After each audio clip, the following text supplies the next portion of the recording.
The Soviet Union presented itself to the world as a workers' paradise, a state where equality reigned and the needs of the people came first.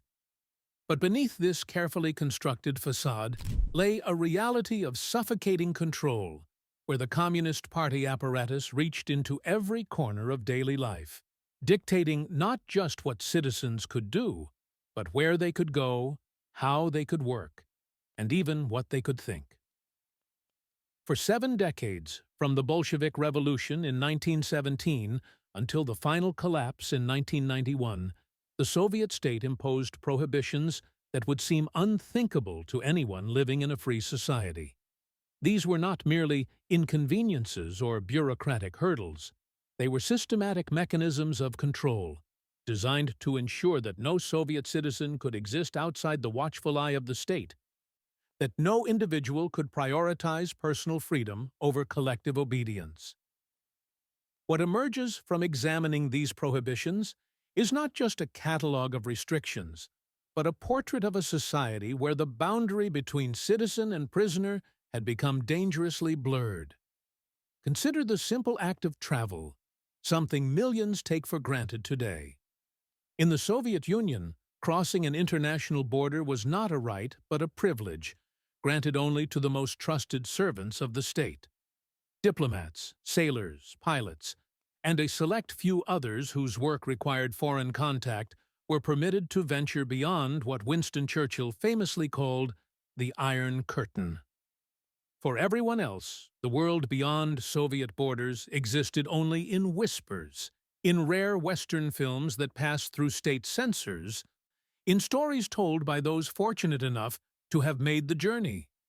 The vast majority of Soviet citizens would live their entire lives without ever setting foot in a foreign country, spending their vacations along the Black Sea coast, or on hiking expeditions through the Caucasus, always within the confines of the socialist motherland.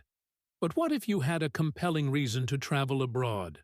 What if family circumstances, academic opportunity, or genuine need made foreign travel necessary?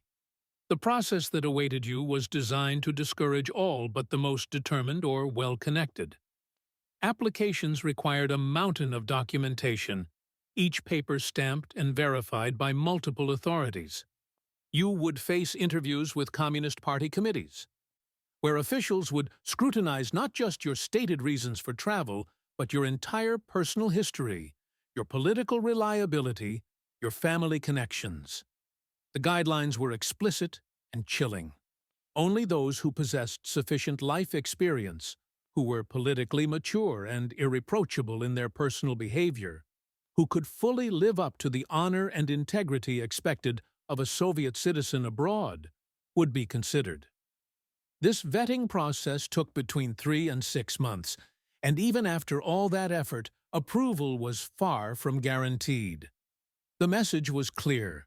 The Soviet state did not trust its own citizens to represent it honestly to the outside world, and it certainly did not trust them to return if they glimpsed the freedoms available beyond its borders. This paranoid control extended into the professional lives of Soviet citizens with equal force. The state promised full employment, and indeed, unemployment in the traditional sense did not exist in the Soviet Union. Every graduate from a university or vocational school was guaranteed a job. But this guarantee came with iron strings attached. A special placement system, Kitsit, overseen by party officials, decided where each graduate would work for the next 3 years. If you were lucky, if you had connections or family influence, you might secure a position in your hometown, working in your chosen field. But for most, the placement panel's decision was arbitrary and absolute. You might be sent to a factory in Siberia, a collective farm in Kazakhstan, or a construction project in the Far East, thousands of kilometers from everything and everyone you knew. And you could not refuse. To reject your assigned placement was to reject the Soviet system itself, marking you as politically unreliable and closing doors throughout your career. This was not employment in any meaningful sense. It was directed labor, the state treating its educated workforce as resources to be allocated according to central planning priorities, not as individuals with aspirations, families, or preferences. The system revealed a fundamental truth about Soviet ideology. The collective always superseded the individual, and the needs of the state always outweighed personal choice. Even if you accepted your assigned work and performed it dutifully, you still could not choose where to live. The Propiska system, formalized and expanded throughout the Soviet period, required every citizen to obtain official permission to reside in any given location, with that permission stamped directly into their internal passport. From 1960 onward, living anywhere for more than 3 days without a valid propiska was a criminal offense, punishable by up to a year in prison or a fine equivalent to a month's salary. This system effectively trapped millions of Soviet citizens in their birthplaces, unable to relocate even within their own country without navigating a bureaucratic labyrinth. The stated grounds for granting a propiska were narrow: work assignment, educational enrollment, military service, and the system was deliberately designed to prevent migration to desirable cities. Moscow, Leningrad, and other major urban centers became closed cities in all but name, their populations controlled as carefully as if they were military installations. If you lost your job, you lost your propiska as well, creating a vicious cycle where economic misfortune could cascade into legal vulnerability and forced relocation. The propiska system served multiple purposes for the Soviet state. It prevented the formation of urban slums as rural populations sought better opportunities in cities.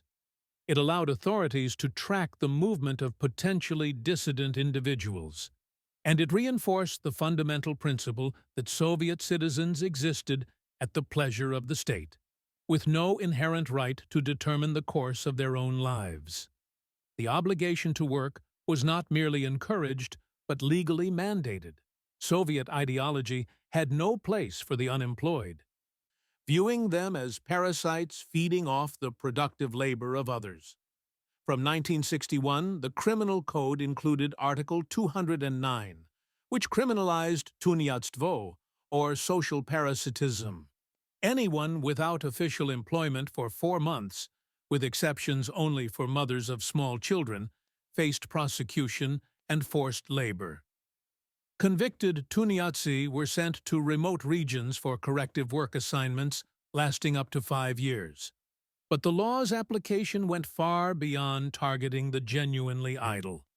It became a weapon against anyone whose livelihood existed outside official state channels. Private taxi drivers, musicians who performed without state approval, construction workers who took on independent projects, anyone earning income through unofficial means lived under constant threat of arrest and exile. The law's vague language gave authorities enormous discretion, allowing them to prosecute not just the unemployed, but anyone whose independence threatened the state's monopoly on economic activity. The most famous victim of the social parasitism law was Joseph Brodsky, the poet who would later win the Nobel Prize in Literature. In 1964, Brodsky was arrested in Leningrad and charged with parasitism. The judge's questions during his trial revealed the absurdity and menace of the system. When Brodsky stated that his profession was poet and translator, the judge demanded to know who had designated him a poet. Brodsky replied that no one had, that he thought it came from God. The judge was unimpressed. Brodsky was sentenced to 5 years of hard labor in the Arkhangelsk region, though international pressure eventually secured his early release. His case illustrated how the parasitism law could be weaponized against anyone whose work did not fit neatly into state-approved categories, anyone whose creativity or independence made them suspect in the eyes of the authorities. Speaking against the system was even more dangerous than working outside it. The term anti-Sovietchik, literally an anti-Soviet person, was applied to anyone who criticized the government, questioned party decisions, or expressed doubt about the socialist project. Public dissent was rare and harshly punished, but the real insidiousness of Soviet thought control lay in its reach into private spaces. Conversations around kitchen tables, the traditional gathering place for frank discussion in cramped Soviet apartments, could result in charges of anti-Soviet propaganda if someone present decided to inform the authorities. Family members reported on each other. Friends betrayed friends. The knowledge that any critical word might be repeated to the KGB created an atmosphere of pervasive suspicion that ate away at social trust. The penalties for anti-Soviet agitation and propaganda were severe, with sentences of up to 7 years in labor camps for offenses that in a free society would be protected speech. Article 58 of the early Soviet Criminal Code, later renumbered as Article 70, cast such a wide net that virtually any criticism could be prosecuted. Did you question the wisdom of collectivization? Anti-Soviet propaganda. Did you suggest that living standards were higher in the West? Anti-Soviet agitation. Did you possess or distribute forbidden literature? Anti-Soviet activity. The vagueness was intentional, giving the security apparatus maximum flexibility to suppress dissent while maintaining a veneer of legality. This system of thought control reached its logical conclusion in the practice of punitive psychiatry, where political dissidents were diagnosed with invented mental illnesses and confined to psychiatric hospitals. The reasoning was circular and totalitarian. The Soviet Union was a paradise for workers. Therefore, anyone who opposed it must be insane. Sane people did not criticize the party. Therefore, critics were mentally ill and required treatment. Thousands of dissidents were subjected to this fate, forcibly medicated with powerful antipsychotic drugs, their reputations destroyed, their resistance pathologized. The state's monopoly on foreign currency was absolute and jealously guarded. From 1937, during Stalin's Great Terror, possession of foreign currency was reclassified as a crime against the state itself, on par with treason or espionage. The logic was straightforward. Foreign currency represented a potential means of escape, a store of value outside state control, a connection to the capitalist world that the Soviet Union officially despised. If a Soviet citizen managed to travel abroad and returned with foreign cash, that money could not be kept. It had to be exchanged for special certificates called boni, or vouchers, which could only be spent in the Berezka chain of stores. These stores were a revealing contradiction in the Soviet system. While ordinary Soviet citizens waited in lines for hours to purchase basic goods, while shortages of everything from toilet paper to meat were endemic, the Berezka stores were stocked with American jeans, Japanese electronics, Italian leather goods, French perfumes, all the consumer luxuries that Soviet propaganda denounced as decadent and unnecessary. But these stores were not open to ordinary citizens. Only those who worked abroad, diplomats and military personnel and technical specialists, along with their families, could shop there. The system created a privileged class within the supposedly classless society, people who had access to Western goods precisely because they had proven their loyalty by serving the state abroad. The existence of Berezka stores was an implicit admission that Soviet production could not match Western quality, that the planned economy could not satisfy consumer demand. But rather than addressing these systemic failures, the state simply restricted access to better goods, ensuring that only the most politically reliable citizens could enjoy them. For everyone else, possession of foreign currency remained a serious crime, prosecuted with vigor, and punished with prison sentences that could destroy lives and families. Even physical culture and personal fitness became subjects of state prohibition when they threatened official control.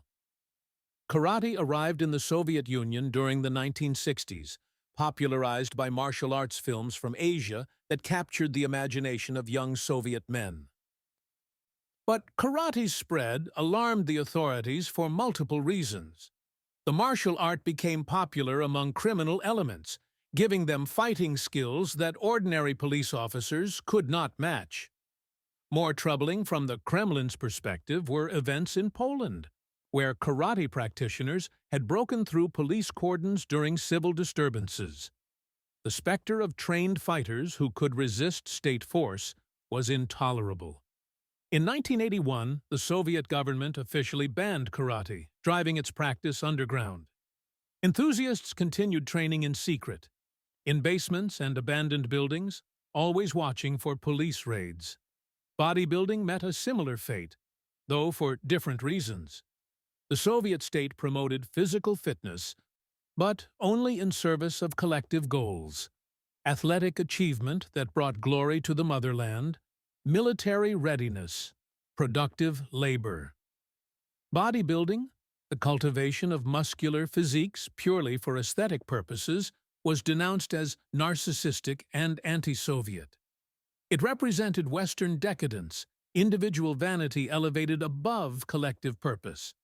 Bodybuilders, like karate practitioners, were forced into hiding, training with improvised equipment, constantly evading authorities who viewed their hobby as ideologically suspect.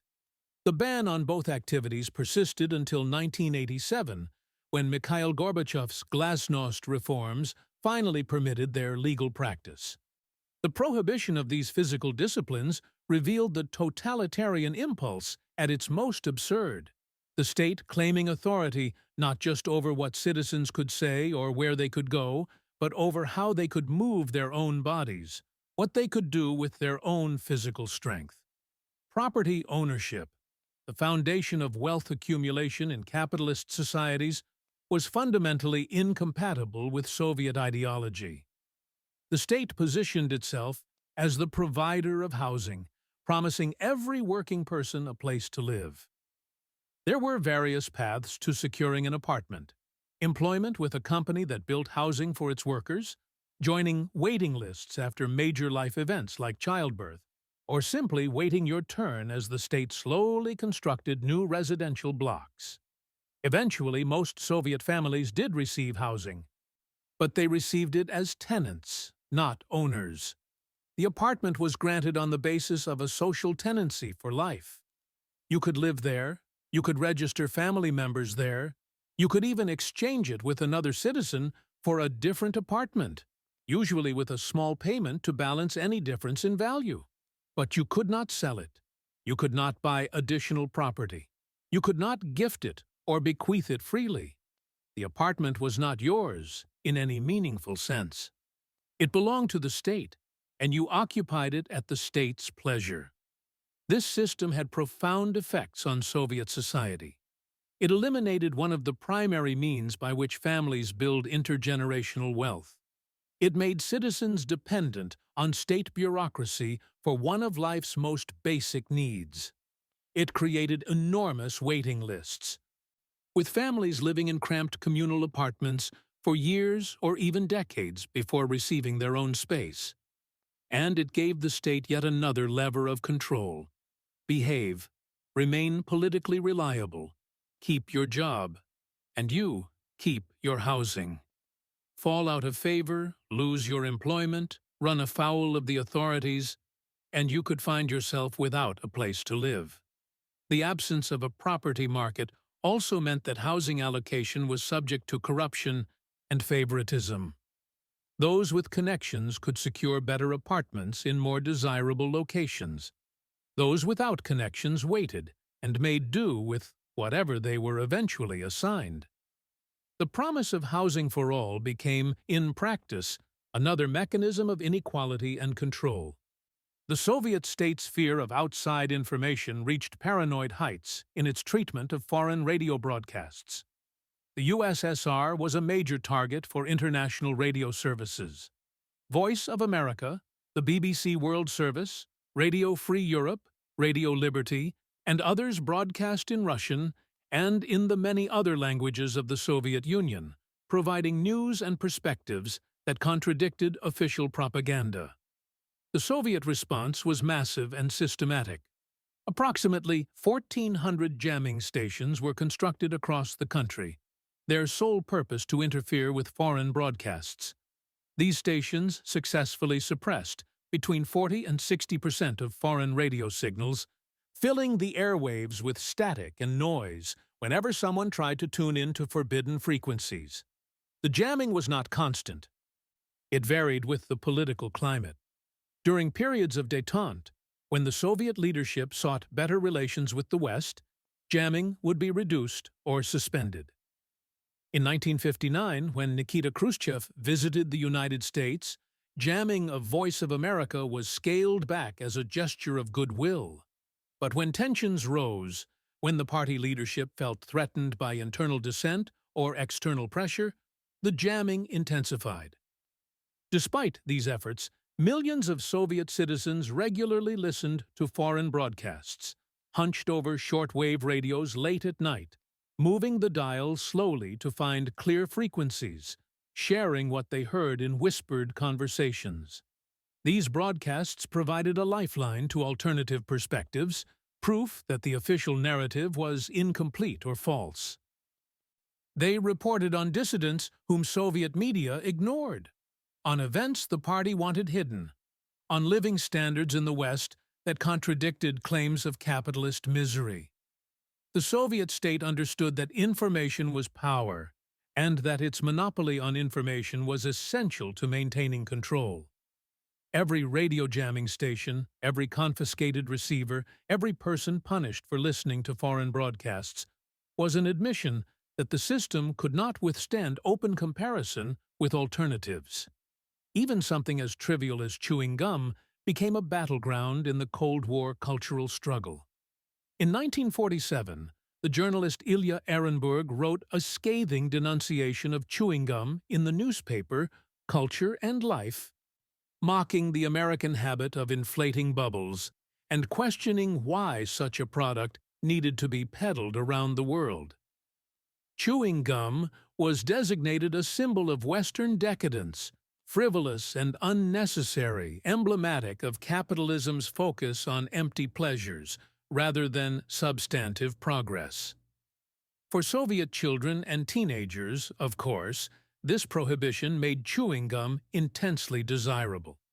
It became a valuable commodity on the black market, brought in by the few who traveled abroad, traded, and coveted. The absurdity of the prohibition became tragically clear in 1975.